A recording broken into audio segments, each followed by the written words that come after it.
Bonjour à tous et bienvenue sur Mini Inch, la chaîne d'actualité automobile et des miniatures. Aujourd'hui, on se retrouve et on va parler du nouveau Dacia Duster, puisque cette année, le Dacia Duster revient dans une nouvelle génération qui change du tout. On retrouve un nouveau design, on retrouve un nouvel intérieur et on retrouve également des nouvelles motorisations. Bref, on a quand même une montée en gamme sur le Duster cette année. Alors forcément avec des prix qui sont un peu plus conséquents, mais on gagne énormément en qualité. Et c'est vrai que ce Dacia Duster fait relativement moderne. Alors, on va découvrir l'extérieur, l'intérieur et puis la petite partie conduite, parce qu'il y a quand même pas mal de choses à dire sur les nouvelles motorisations qui sont aujourd'hui proposées par Dacia. Le nouveau Dacia Duster, c'est lui. Alors je vous l'avais déjà fait découvrir sur la chaîne lors du reveal qui avait lieu au Portugal, à Lisbonne. Mais cette fois-ci, le voici en vrai, le voici en essai. Et je vais surtout pouvoir vous dire un tout petit peu mon ressenti au volant. Alors j'ai choisi une configuration qui n'est pas forcément celle que tous les journalistes ont aujourd'hui, puisque en parc il y avait cette version journée avec la motorisation TCE 130. On n'est pas sur la version la plus haut de gamme, c'est-à-dire qu'on n'a pas le moteur le plus puissant de cette gamme, et on a également un peu la version qui est journée, on verra ça par la suite, qui est un peu la version passe-partout, c'est-à-dire qui n'est pas forcément tape à l'œil. On est quand même sur le 3e niveau et le maximum de finition globale. Donc il y a quand même pas mal d'équipements sur ce Dacia Duster. Alors le style, pour l'évoquer très rapidement, est quand même assez novateur. Néanmoins, on va retrouver les mêmes dimensions que l'ancienne génération du Dacia Duster. C'est-à-dire qu'on a 4,34 m, on est un tout petit peu plus large. Et chose assez étonnante, c'est qu'on est moins haut que l'ancienne génération de quelques centimètres. C'est pas grand chose, mais ça fait quand même la différence d'avoir une voiture qui reste dans les mêmes gabarits, contrairement par exemple au Peugeot 3008.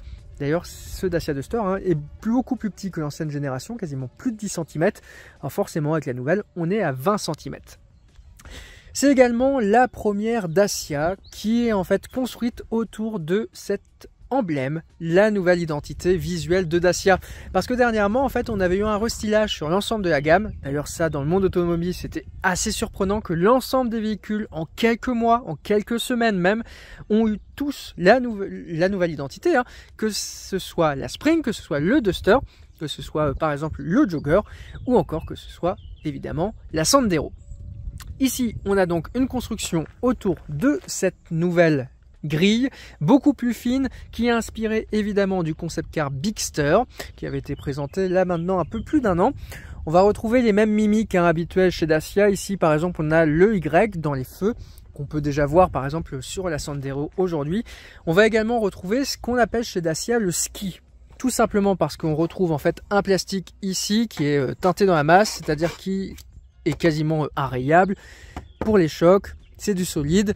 C'est la volonté de ce Dacia Duster. Pourquoi ski? Parce que vous en avez un qui est à l'avant.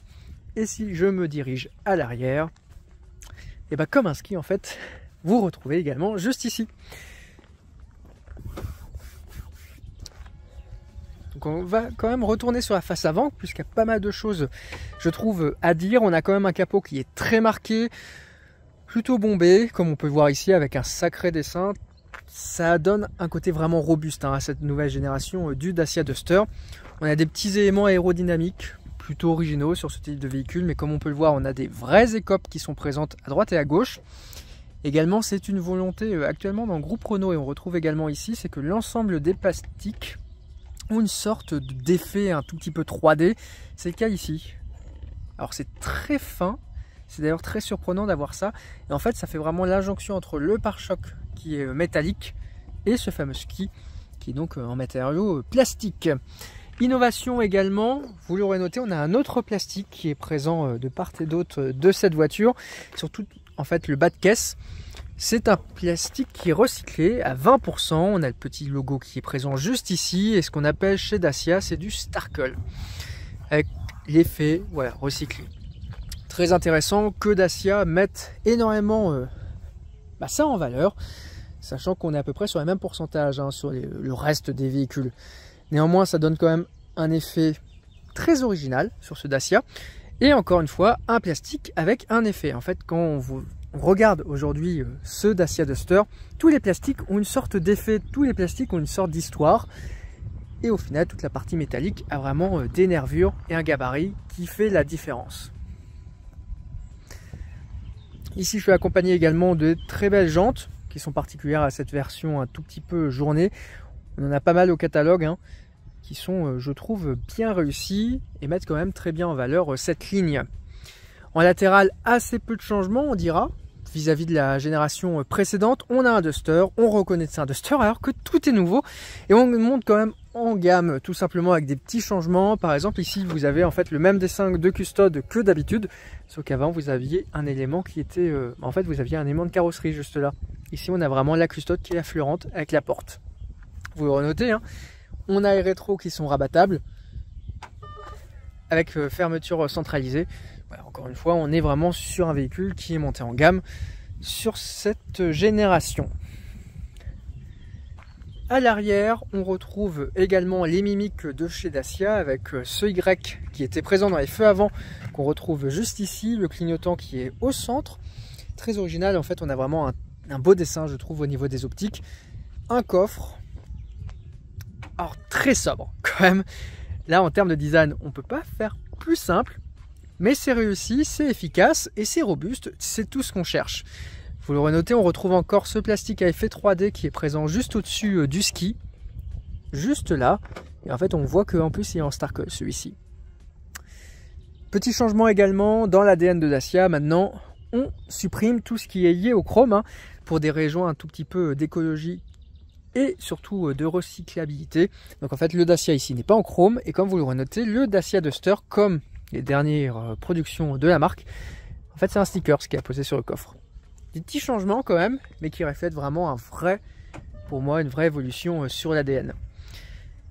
Alors il y a pas mal d'options qui peuvent compléter ce Dacia Duster. Vous le renotez, on est encore sur une antenne assez classique. On a aussi l'option d'avoir une antenne requin, 150 € il me semble. Bref, au final ça fait très bien le job, hein. On est loin quand même de la première antenne fourgonnette de la première génération qui était située à l'avant. On a quand même ici quelque chose qui reflète le style de ce Dacia Duster. Le Duster, c'est quand même un modèle qui est iconique chez Dacia, hein. En un peu plus de 10 ans, il est déjà devenu incontournable dans le monde automobile. Et au final, pour Dacia, faire une nouvelle génération de Dacia Duster, c'est quand même un risque, hein, parce que cette voiture, c'est la deuxième vente en France. Il me semble aussi que c'est la deuxième vente mondiale, hein, au sein du catalogue du constructeur. Et surtout, régulièrement, il était très proche, hein, du top 10 des ventes en France. C'est la Sandero, hein, pour rappel, qui est aujourd'hui la première des ventes en France chez Dacia. Et ben, quand effectivement on propose une nouvelle génération, il ne faut pas se louper. Et dans tous les cas, ce qui est plutôt bien avec ce Dacia Duster, c'est donc, ce qu'il faut retenir, c'est qu'on conserve les mêmes dimensions que l'ancienne génération. On retrouve le nouveau style de la marque, mais on reconnaît le Dacia Duster. Et il y a quand même beaucoup de petits éléments qui ont une histoire à raconter et qui font de cet extérieur une véritable nouveauté. Avant de passer à l'intérieur de ce nouveau Dacia Duster, petit point sur les finitions, hein, parce que je vous ai dit qu'ici on était sur le 3e niveau, à égalité effectivement avec la version Extreme. Je suis donc accompagné par la version journée avec la motorisation TCE 130. Il faut savoir qu'il y a 3 niveaux de finition sur ce nouveau Dacia Duster. On va retrouver l'Essential qui débute à partir de 19 690 €, c'est très précis, hein. On a après l'Expression qui est à 21 000 €. En fait, on a 2 finitions à égalité sur le 3e niveau de finition, si vous suivez. Quoi. En fait, on en a 4, mais on monte que 3 fois, hein. On a en fait l'Extreme et on a également le Journée qui sont affichés tous deux à partir de 23 000 €. Ici, j'ai donc le Journée qui possède en fait pas mal de différences avec le Extreme. Ça va surtout se concrétiser au niveau des différents petites mimiques de ce Dacia Duster, tout simplement parce que l'Extreme, par exemple, va posséder des rétroviseurs qui sont de couleur cuivre, va posséder des barres de toire qui sont un peu plus colorées, et en fait cette finition journée passe partout, tandis que la finition Extreme se veut un tout petit peu plus tape à l'œil. Mais néanmoins, on reste sur le même niveau d'équipement, c'est uniquement le style qui change. Et pourquoi cette introduction pour l'intérieur? Parce que tout simplement, il y a 2 types d'intérieur. Ici, je suis avec l'intérieur qui est journée. D'ailleurs, on notera la petite animation qui est vraiment bien faite, hein. Donc, on a un intérieur qui est plutôt sobre. Néanmoins, on a un 2 tons. Effectivement, hein, dans un intérieur d'un modèle Extreme, on va avoir beaucoup plus de petites nuances de couleurs. Alors, je vais m'installer au volant parce qu'il y a quand même pas mal de choses à dire, hein, sur cet intérieur. Déjà, il n'y a pas beaucoup de voitures. Vous avez sur la planche de bord noté le nom de cette dernière. Ici, comme on peut voir, c'est un Duster. Mais bon, on va d'abord s'intéresser à tout ce qui est combiné. Parce que là, quand même, des partis pris qui sont faits. Bon, globalement, l'écran central est plutôt bien réalisé sur ce Dacia Duster. C'est un 10 pouces tactile avec navigation qui est intégrée. On a aussi toutes les options ici qui sont assez rapidement accessibles. Le téléphone, on a aussi la musique et le son, et différentes options également. Applications comme Android Auto ou encore Apple CarPlay qui sont vraiment plutôt pratiques pour la conduite, surtout quand on peut mettre un téléphone juste à côté. Parce que oui, on peut mettre un téléphone juste à côté grâce à cette innovation de chez Dacia. Ça s'appelle des U-Clips, il y en a un peu partout dans la voiture. En fait, c'est des petits supports et ici, en fait, vous avez un support de téléphone qui est clipsé. Ça peut être de série ou en option. C'est à peu près 100 € chaque petit accessoire, il me semble, voire un petit peu moins. Et en fait, vous avez des lampes, vous avez des sacs, énormément de petites choses. Ça fait la particularité de cette voiture. Dans tous les cas, on va aussi pouvoir retrouver la Mimic Y ici, au niveau des aérateurs, centraux également latéraux. Là aussi sur les portières, ce Y qui est vraiment partout. Donc ça, c'est un écran de 10 pouces, comme on peut voir, il est plutôt bien. On a une sorte d'affichage type Maps. Bon, on peut aller visiblement en Espagne, les dernières destinations de cette voiture. Mais c'est vraiment réactif et ça, c'est top, on aime. Juste à côté, on a donc une absence d'un compteur à aiguille classique. Et oui, absence d'un compteur à aiguille. Ici, on a uniquement un compteur qui est numérique. Petit compteur de 7 pouces. Mais qui fait, je trouve, à la conduite très bien son job. Pas la peine d'avoir un écran qui est surdimensionné. Néanmoins, ce qui est très marrant, c'est qu'on a une découpe de poste de conduite très classique chez Dacia. En fait, on pourrait quasiment mettre un compteur à aiguille. C'est assez marrant d'un point de vue design, de ne pas avoir par exemple un tout petit écran qui est positionné directement sur le tableau de bord, comme on peut avoir par exemple sur la C4, comme on peut avoir aussi sur les Volkswagen de type ID ou encore sur les MG4. Voiture à consonance un peu plus électrique. Également en termes de volant, on a quelque chose qui est très classique chez Dacia. On va retrouver nouvel emblème ici, les différents éléments Ecomodo. On est quand même sur une version qui est relativement équipée puisqu'on retrouve le volant classique chez Dacia ou également classique chez Renault. On voit qu'on a assez peu de boutons qui sont manquants. Et donc on a en fait toute la partie ADAS. Ici on peut gérer l'écran. Je vous l'avais pas montré, mais dans les portières, on a quand même un bon rangement. On peut mettre une bouteille d'eau qui est présent juste ici. On a également des rangements, un qui est présent ici, on a un rangement également ici avec une possibilité de recharge par induction. En parlant recharge, on a également deux USB-C plus un 12 volts qui est présent juste là.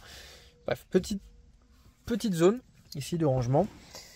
De ce côté-là, on va avoir une sorte de boîte à clés ici, également deux porte-gobelets plus cet accoudoir qui est central. Bon, un matériau qui n'est pas forcément le top, on peut voir qu'il y a des traces de doigts dessus, mais qui reste ouvrant. Et donc on peut mettre une toute petite bouteille. Bon, assez peu d'espace quand même dans ce nouveau Dacia Duster. Boîte à gants qui reste pour le moment assez conséquente. Mais vous aurez compris, c'est surtout au niveau des vides-poches sur les bas de portière qu'on va avoir des grands rangements. Et donc au final, on a fait quasiment le tour de cette planche de bord très particulière. Ah si, vous l'aurez peut-être noté. Donc ici, on va retrouver des boutons classiques pour la marque. Le bouton de frein à main, tout simplement parce que vous l'aurez sûrement noté. Mais il est où le frein à main? Alors que je suis sur une boîte manuelle 6 rapports sur cette version TCE 130. Pommeau très classique, mais effectivement, on note l'absence du frein à main. Parce qu'il se fait de manière automatique quand on éteint le véhicule. Ou également en bouton juste ici. Et on a également tous les raccourcis pour la clim qui sont présents également à disposition dans mode bouton. Allez, on revoit la petite animation. C'est très propre. Et justement, pour vous souligner que ici, vous voyez au final une barre verte. En fait, on la retrouve également sur cet affichage. Et comme on peut le voir, je pense qu'il va falloir que j'allume. Voilà. Donc également pour allumer, c'est un bouton Start and Stop, pas de clé évidemment. C'est pas la Spring qui possède encore une clé. Alors, hop. Alors, je vais couper la clim.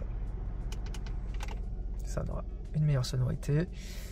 Et donc comme on peut le voir, en fait, on peut naviguer entre trois types d'affichage, ce qui fait descendre cette barre verte en fait qui se continue sur l'écran.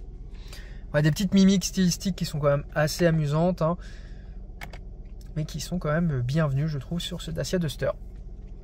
Ça vous choquera peut-être, hein, pourquoi on retrouve une batterie sur cet affichage. Tout simplement parce que cette motorisation TCE 130, c'est un mild hybride qui possède une batterie de 48 volts et qui permet de réduire un tout petit peu la consommation. C'est annoncé de 20% par Dacia.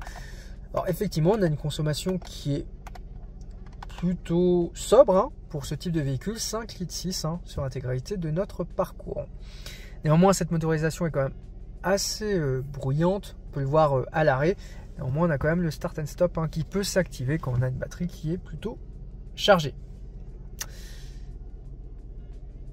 Des éléments assez classiques, hein, dans une voiture, néanmoins ils ne sont pas automatiques, comme par exemple ici ce rétroviseur qui est central. On a également des lupiotes ici mais qui ne sont pas à LED. On voit en fait que les économies peuvent se réaliser de ce côté-là. On a un bouton SOS, ça c'est obligatoire. Ici pour les ceintures. Voilà, le miroir, on n'aura pas de lampe de plafonnier d'intérieur, néanmoins on va retrouver des poignées, hein. Donc comme quoi, là des parties pris qui sont faits pour économiser effectivement un tout petit peu en prix de revient et donc en prix de vente sur ce Dacia Duster. Mais au final, je préfère avoir une poignée qu'un plafonnier, hein. Également, on retrouve une sorte de textile de type jean, un tout petit peu au toit. Ça fait propre, ça fait très quali, je trouve. Et on a quand même une très belle profondeur. Donc cette assise ici, on est donc avec l'assise journée qui est différente de celle qui est extrême. On va retrouver le blason de la marque Dacia. On a vraiment une identité qui se veut très présente, hein, sur le textile, sur la planche de bord, sur l'intérieur. Et ça donne en fait à ce Dacia Duster ce côté un tout petit peu, je trouve, ça reste un Dacia Duster. On sait que c'est un Dacia Duster. Alors je vais justement aller à l'arrière. Quand même, on reste sur un véhicule qui est plutôt normalement familial. Donc poignée qui est cachée dans la vitre, c'est habituel chez Dacia. Bon, si à l'avant on avait des couleurs, ici c'est beaucoup plus sobre. Néanmoins, on va retrouver les mêmes motifs qui sont présents juste ici. Vis apparente, voilà. Et une banquette plutôt classique, hein. Donc ici on est sur une banquette complète, hein, de 3 rangs.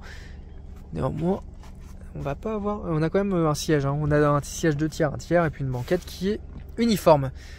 On a quand même 2 prises USB et ici par exemple on a un petit U-clip. Voilà, ça ressemble à ça, un U-clip, quand on n'a pas d'accessoire qui est présent dessus. Néanmoins, ce qui est très marrant, c'est que la semaine dernière j'avais le Renault Scénic. En fait, c'était quasiment la même arrière, hein. On a également ici des rangements qui sont derrière les sièges, plutôt classiques.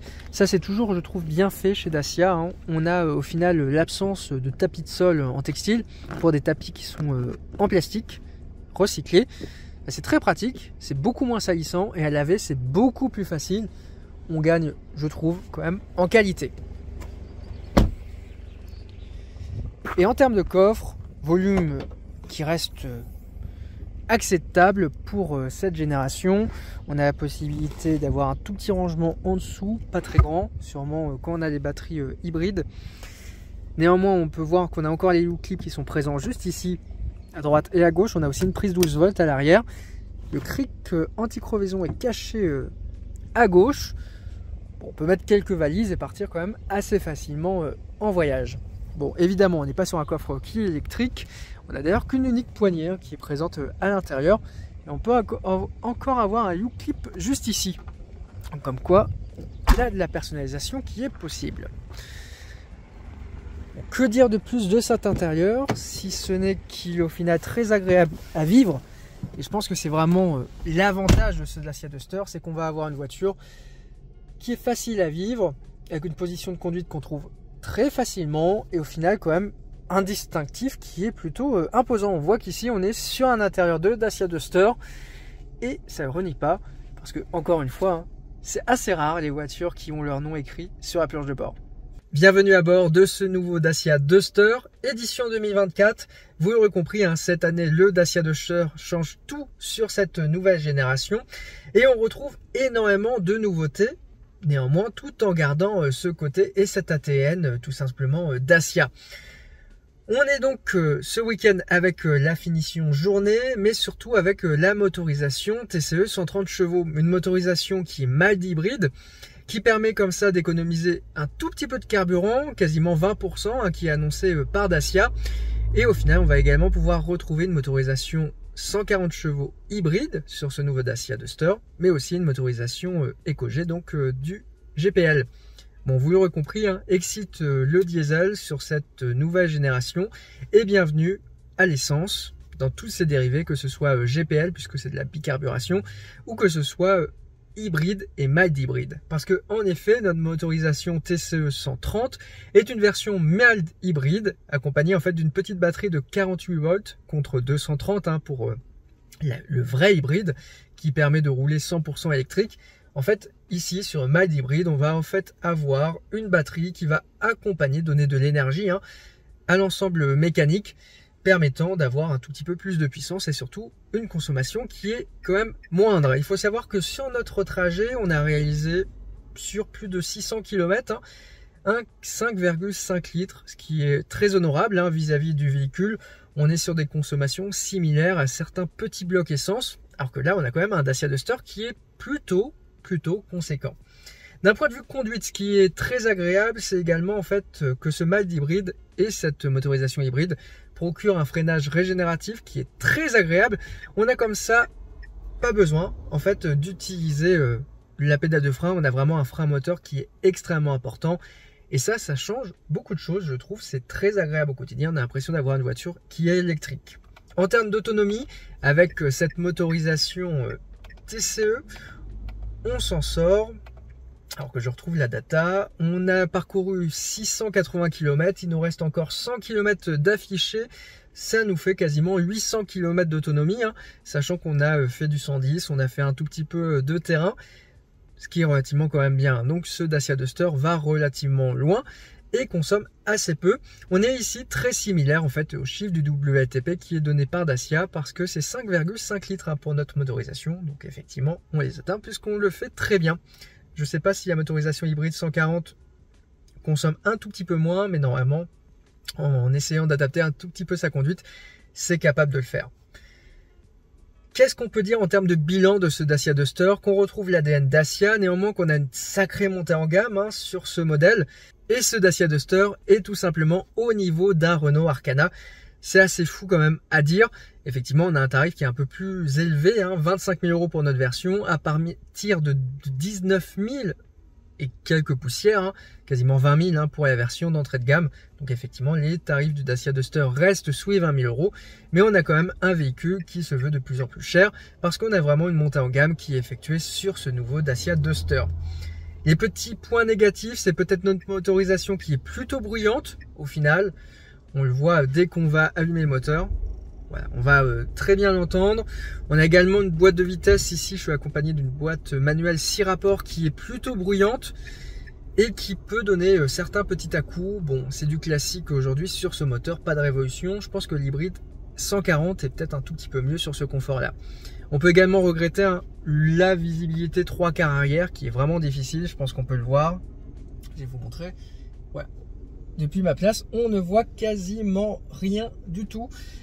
C'est pas forcément la meilleure des choses. Néanmoins, point positif, hein, c'est qu'on a énormément d'options de caméra. Et par exemple, on a sur cette version caméra avant, caméra arrière.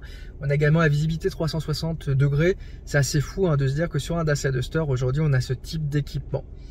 Bref, un intérieur qui est sur notre version journée très discret au final, mais qui est très agréable à vivre. Surtout, il est très personnalisé et connoté nouveau Duster. Hein, c'est pas vraiment une planche de bord qui est standard. C'est vraiment quelque chose qui est spécifique à ce nouveau Dacia Duster. Et en termes de conduite, je trouve moi qu'elle est très agréable, hein, malgré effectivement le petit bruit moteur, la petite boîte. On est sur un véhicule dont la prise en main se fait extrêmement rapidement, qui est typé un tout petit peu automobile classique. Hein. Une boîte de vitesse comme ça, c'est classique aujourd'hui sur tous les véhicules du groupe Renault. Et donc pour moi, ça pose pas de souci à 25 000 €. Au final, ce qui est très amusant, c'est que j'ai l'impression que cet intérieur reflète énormément le Toyota CHR que j'avais essayé sur la chaîne dernièrement, avec ce côté très sobre. Également la présence en fait d'un tableau de bord qui est très incliné vers le capot. En fait, il n'est pas dirigé, on va dire, vers le pare-brise, vraiment dirigé vers le capot, c'est-à-dire vers le bas. En fait, tout comme le Toyota, sauf que le Toyota était 2 fois plus cher. Ici, effectivement, on a des petits éléments qui sont en moins. On n'a pas des petites lumières LED pour le plafonnier. On a des éléments qui sont au final de sécurité qui sont bien présents, un petit écran qui est aussi bien présent mais qui fait relativement le job via son intégration sur la planche de bord. Bref, on a quand même une excellente proposition de la part de Dacia. D'un point de vue ADAS, alors on va rester un tout petit peu en statique puisque oui, j'ai oublié ma ventouse, donc c'est pas forcément très pratique sur ce type de tournage. Néanmoins, toutes les ADAS sont présentes juste ici. Comme on peut voir ici, on a donc la présélection qui se fait au niveau du compteur, de l'instrumentation. Et donc on peut modifier les différents modes. On va donc pouvoir retrouver au final un régulateur. On a aussi un limiteur qui peut être sélectionné.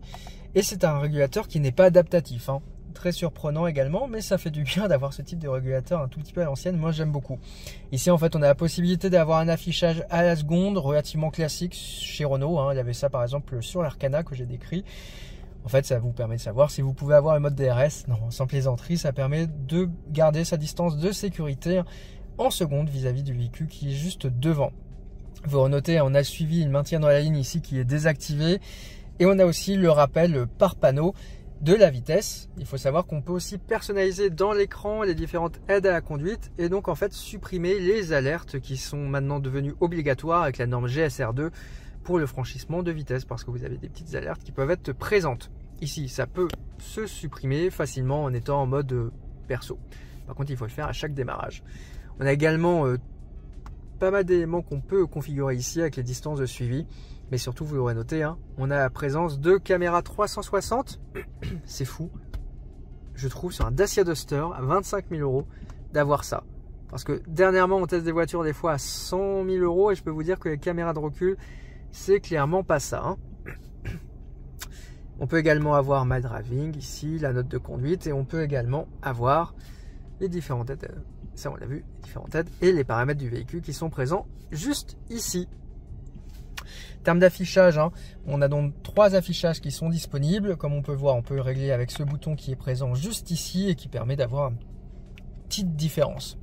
Également ici, on va retrouver flux d'énergie, on va y revenir, l'éco-moniteur, la carte, enfin la boussole, hein, et la consommation 5,5 litres pour notre version. Ce qui est très marrant en fait sur ce flux d'énergie, c'est que comme on va pouvoir voir, on a un frein régénératif qui est très puissant. Et d'ailleurs, c'est très surprenant, c'est que comme je vous l'ai montré lors de la présentation de l'intérieur, on n'a pas de frein à main. On a vraiment une boîte de vitesse ici qui s'enclenche. Et en fait, tout simplement en démarrant, on va avoir le frein à main qui va se désactiver. Voilà, et on va pouvoir débuter la conduite. Et comme on peut le voir ici, on a tout de suite le flux d'énergie qui se met en place. Et donc quand je relâche, voilà, ici on a donc la voiture qui va régénérer et donner de l'énergie à la batterie. C'est quand même assez fou, je trouve, et c'est relativement bien fait. En termes de visibilité, comme on peut le voir, on a quand même quelque chose qui est relativement plutôt bien, même si on a un 3/4 arrière, une vision qui est assez délicate. Néanmoins, on a quand même quelque chose qui est, je trouve, très bien construit. Enfin, je n'ai pas forcément précisé, mais on a également un pare-brise qui est pour moi très spécifique, puisque en fait, assez étroit, hein. Ouais, on peut le voir à l'écran. Ouais, ça, c'est le pare-brise, ça fait quasiment plusieurs mains. En fait, on a très peu d'espace également entre le volant et la casquette du tableau de bord et le pare-brise. Configuration assez originale, hein, qui donne ce côté un tout petit peu 4x4 renfermé sur lui-même. Et ça fait, je trouve, tout le charme de ce Dacia Duster. Également, vous l'aurez noté, vous avez vu comme on voit le capot. Et ici, vous êtes avec la vision que je peux avoir lors de la conduite. On a vraiment l'impression d'avoir un 4x4 et c'est très très surprenant, hein. Je trouve que c'est quand même des éléments qui sont très caractéristiques ici à ce Dacia Duster. Voilà. D'un point de vue conduite, ça donne donc ceci quand vous êtes à bord du Dacia Duster avec une visibilité qui est plutôt bonne, un petit pare-brise néanmoins, et vous avez quand même une excellente visibilité, hein, malgré un capot qui est, on peut le dire, prédominant. Alors, par contre, je tourne dans un petit lotissement, c'est incroyable le nombre de personnes qu'il peut y avoir par ici, hein. C'est donc la fin de cette vidéo et de l'essai de ce nouveau Dacia Duster. Le voici dans son élément. Les chemins de campagne, effectivement, il n'en a pas peur avec son manque d'attaque supérieur à 30%. et également avec ses motorisations qui consomment assez peu, hein. Néanmoins, le bilan de ce Dacia Duster se veut relativement correct, une voiture qui poursuit la descendance et l'ADN Dacia Duster.